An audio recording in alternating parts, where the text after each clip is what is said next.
inscritos, beleza? Eu sou a Tainá e nesse vídeo eu quero falar com vocês sobre 5 erros que geralmente os alunos que têm inglês básico, os aprendizes que têm inglês básico cometem. Se você não comete nenhum desses erros, fica nesse vídeo também, porque assim você vai conseguir identificar se finalmente você deixou de ser um aluno, né, um aprendiz de inglês do nível básico, você já tá ali no próximo nível, ou caminhando pelo menos no próximo nível, beleza? Então, bora! É o seguinte, eu vou falar 2 erros aqui que podem acabar confundindo, né, uma pessoa nativa que tá conversando com você. Porque se você comete esse erro com outro brasileiro, a gente se entende, né? A gente sabe que isso é comum entre os brasileiros. A gente vai entender o que o outro quer dizer. Mas se você comete um desses 2 erros que eu vou falar aqui primeiro com um nativo, pode ser que o cara fique tipo assim... What? O que você tá querendo dizer, meu filho? Não tô entendendo, entendeu? Então, vou falar com vocês agora sobre esses 2 e depois mais 3 que aí acabam sendo irrelevantes no sentido de não comprometeriam a sua comunicação, certo? São erros ali, deslizes, mas que no final das contas, who cares? Ok? Let's go! O primeiro deles é I'm like to dance. Isso é muito comum quando a galera fala oh, I'm like to dance, I'm like to cook, I'm drive every day, I'm drive every weekend, coisas desse tipo. O erro que eu quero comentar com vocês aqui agora é justamente o uso do verbo to be, que é o am, né, na contraction, am, tá presente aí, e depois o verbo no presente. Então, você junta o verbo to be e depois coloca um verbo de ação no presente, fica confuso, certo? Porque não é assim que se faz. Acontece que, geralmente, esse erro ocorre porque um dos primeiros contatos que a gente tem com o inglês é aprendendo o verbo to be. Aí a gente toma o verbo to be pra nossa vida e fica aqui, ó, guardado no nosso coração. Aí fica difícil de desapegar do verbo to be. Daqui a pouco a gente aprende outras matérias e leva o verbo to be junto nessa caminhada sem fim. Gente, não. O verbo to be você vai usar sempre que você quiser expressar o seu estado, seja ele permanente ou momentâneo. Tem um vídeo sobre isso aqui no canal, 5 fatos sobre o verbo to be, tá aqui no card, passa lá. Só que, quando você quer falar sobre uma ação ou sobre algum sentimento, sei lá, alguma outra coisa que não tem a ver com ser ou estar, não, você não precisa usar o verbo to be se você quer só expressar um hábito, né, uma verdade, uma ação ali no presentão mesmo. Então, presta atenção, se você quer dizer que você gosta de dançar, eu gosto de dançar, não faz sentido colocar um eu estou, gosto de dançar, eu sou, gosto de dançar. Então, sai daqui, verbo to be. Não pode usar o verbo to be nesse caso. Então, ao invés de falar I'm like to dance, você diria I like to dance, ok? Ao invés de dizer I drive every day, I drive every day, ok? Great. Number 2. Agora, o segundo erro é mais um daqueles, né, que eu falei que pode comprometer e a pessoa pode ficar tipo assim, o que esse cara tá querendo dizer? Que é o seguinte, I have 30 years. Você quer expressar a sua idade, você quer falar pra pessoa quantos anos você tem. Aí você vai lá e fala, I have 30 years.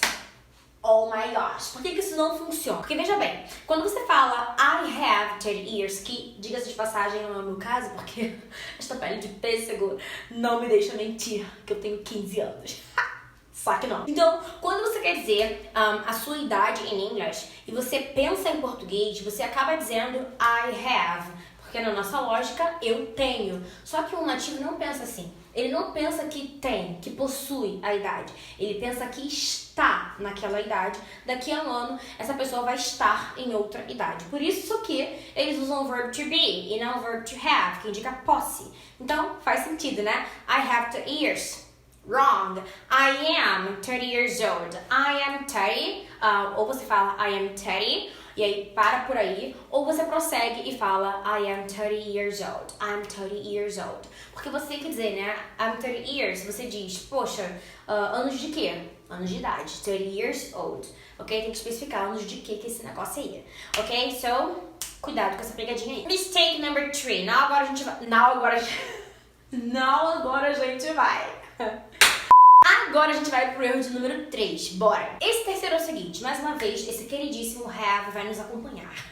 Ele acaba sendo uma dúvida aí que acontece na cabeça da galera, mas quando você quer dizer que, por exemplo, tem alguma coisa, eu tenho um carro, acabei de me lembrar de um outro mistake, esse vídeo acaba de ser transformado em um vídeo de 6 erros comuns do inglês básico. Vou falar 6 aqui. Um vai de brinde então, beleza? Fica até o final desse vídeo pra que você saiba qual é esse brinde aí que eu vou contar pra vocês. Mas é o seguinte, você quer falar que você tem um carro, certo? E aí, na afirmativa você diria I have a car, I have a car. E aí você quer falar que você não tem agora, na negativa. E aí você automaticamente fala, oh, have, mas you not haven't. I haven't a car, I haven't a car. Não, a gente não pode falar dessa forma. E por que não? Veja bem, no inglês americano, na gramática do inglês americano, você vai dizer have. E quando você coloca na negativa ou na interrogativa, você tem que usar o auxiliar do, né? Então, pra você fazer a negativa, ficaria I do not have a car. I don't have a car. Então você vê que o haven't, ele não tá andando sozinho. Por isso não tem como você falar I haven't a car. E aí você pode pensar, mas teacher, eu já vi haven't por aí. Eu sei que isso não é estranho, é familiar pra mim. Sim, essa palavra haven't existe, né? Você vai usar ela em outros contextos. Mas não sozinho, assim, loucamente. Entende? Ele vai estar sempre acompanhado de alguma coisa, um verbo principal ou algo assim. E também tem uma outra forma, de acordo com o inglês britânico, onde você pode dizer I haven't got a car. Porque enquanto no americano você fala have, no britânico você fala have got. Enquanto no americano você tem que usar o do para frases negativas e interrogativas, no britânico o have got ele é autossuficiente, você não precisa de auxiliar. Então na afirmativa, have got. Na negativa, haven't got. Na interrogativa, have you got, for example, ok? Então, quando você quer falar que você não tem um carro, levando em consideração o inglês britânico, você vai dizer I haven't got a car. Repare que o haven't não tá sozinho. Então, é isso. Você não vai falar I haven't a car livremente dessa forma, certo? E você precisa então I don't have a car ou I haven't got a car. E esse erro entra naquela lista que eu falei pra vocês que, embora você o cometa, ainda assim o nativo pode conseguir compreender o que você quis dizer, certo? Sem com que esse erro seja um problema aí na comunicação de vocês, ok? Próximo. Antes do próximo, deixa eu falar uma coisa pra vocês. Se eu tô te ajudando até aqui, deixa aquele like democrático e até o final do vídeo, se você achar que não valeu a pena, que eu não te ajudei, que foi tempo perdido, você pega o seu like de volta, que eu não vou ficar nem um pouco chateada. Então, esse é o nosso combinado. Deixa o like democrático aí e vê se até o final do vídeo o like permanece, beleza? Já vai se inscrevendo no canal também, ativa o sininho pro bendito YouTube enviar esse vídeo pra vocês, falar que tem vídeo novo nesse canal, ok? Ativa o sininho aí. Yes! Meu Deus, olha ele aí de novo. Have, mais uma vez. A gente tem muitos problemas com esse have, a gente precisa fazer alguma coisa pra acabar com ele. Brincadeira, a gente precisa dele, sem ele ficaria difícil se comunicar na língua inglesa. Mas é o seguinte, você quer dizer que ela, ou ele, sei lá, um dos dois, tem uma casa linda. E aí você vai lá e fala She have a beautiful house. She have a beautiful house. Por que a gente não pode falar isso? A gente precisa dizer she has a beautiful house. She has a beautiful house. Ou, de acordo com o inglês britânico, she has got a beautiful house. She has got a beautiful house.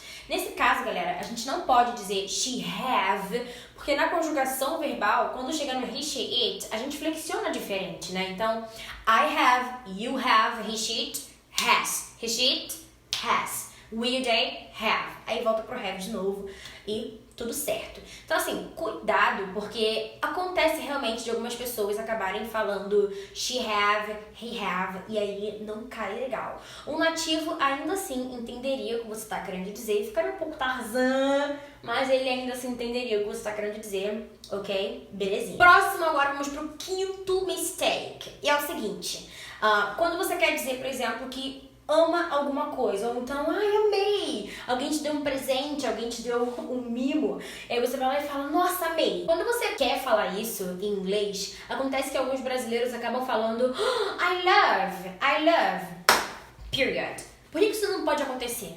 Quem ama, ama alguma coisa, você tem que deixar claro o que é que você ama, certo? Então, é natural que no inglês você diga I love it. I love it. Eu amo, sabe? Eu amo. Ou amei, I loved it. I loved it. Aí a gente flexiona aí pro passado. I loved it. Ou então, I love it no presente. Então, percebam que o verbo não pode ficar andando sozinho aí, né? Se você ama alguma coisa. O que tu ama, minha filha? Você tem que deixar claro, certo? Deixa eu puxar alguns outros exemplos aqui com outros verbos pra ver se faz sentido pra vocês. Alguém vira e pergunta assim, quem foi que escreveu esse negócio aqui? Quem escreveu esse negócio? Aí você tem que falar, eu escrevi. Eu escrevi. Aí você pensa, eu tenho que dizer eu e tenho que dizer escrever. Eu, I, escrevi, né? Write no presente, wrote no passado. Então, I wrote, period. Aí é que mora o mistake. Quem escreve alguma coisa. Então, você tem que dizer I wrote it. Tem que ter ele no final, certo? Então, cuidado pra vocês não deixarem os verbos voando por aí. I wrote it. Aí sim ficaria redondinha a sua frase, beleza? Agora a gente vai pro nosso mistake extra que a galera comete. É o seguinte, quando você precisa expressar existência, né? Falar que existe algo em algum lugar. E aí você vai lá e fala, por exemplo, que tem um cachorro na sua casa. Inclusive, vem cá, Luli. Filha. Eu quero falar pro pessoal. Ui. Tem um cachorro na minha casa. Hello, guys. Fala aí com a galera. Hello, guys. Tô nem aí. Chão. Você quer falar pra galera que tem um cachorro na sua casa. E aí você vai lá e fala, have a dog in my house. Complicated. Por que isso é complicado? Você não pode literalmente falar isso. Tem um cachorro na minha casa. Você vai lá traduzindo palavrinha por palavrinha. Não vai ficar legal se você juntar isso tudo e ficar desse jeito. Então, como é que você tem que dizer? Você tem que expressar a existência. E o que a gente usa em inglês para expressar a existência? É o there be. There be, esse que você vai flexionar sempre de acordo com o tempo verbal. Então, passado, futuro, qualquer coisa. Você tem que flexionar aí de acordo com o tempo verbal. Então, se tem é presente, eu vou dizer there is. Porque eu tô no presente, né? E o be, que é aquela galera do verbo to be, no presente ele se comporta como is, are ou am. Se eu quero falar de um pet, por exemplo, is. Então, there is a dog in my house. Se fossem dois, there are two dogs in my house. Certo? Mas eu não vou dizer have a dog in my house, gente. Nunca, jamais, em tempo algum, você vai fazer um negócio desse. Eu have, nesse caso, você estaria pensando numa relação de posse. E vamos lá. Have a dog in my house. Não existe relação de posse entre a sua casa e o seu cachorro. A sua casa não tem o seu cachorro. Quem tem o seu cachorro é você. Embora você fique com preguiça de limpar as necessidades dele, fique com preguiça de levar o pobre do bicho pra ir passear, ele é seu, não se esqueça disso. Então, não existe relação de posse entre a casa e o cachorro. Você é dono do cachorro. Então, há um cachorro na casa. Existe um cachorro na casa e I have a dog. You have a dog. Ok? Nesse caso, sim, a gente pode usar o have, porque eu possuo. I have a dog. You have a dog. Ok? Então, esse é o 6º erro que veio de brinde aqui pro nosso vídeo. E eu tenho um desafio pra vocês. Se esse vídeo bater recorde de like, eu volto e faço aquele vídeo também sobre os erros comuns do inglês intermediário. Combinado? Então, não se esqueça, hein? Recorde de like. Vamos colocar aqui uma média. Deixa eu pensar. Meu Deus, não tem nada na cabeça agora. Depois a gente joga aqui na edição, beleza? Esse aqui agora na tela é o recorde de like para que eu volte e faça um vídeo dos mistakes aí mais comuns do inglês intermediário. Beleza? Esse é o nosso canal. Compartilhe esse vídeo pro nosso canal crescer. E a gente se vê no próximo vídeo ou nas redes sociais da vida. Vai-se embora? Beijo!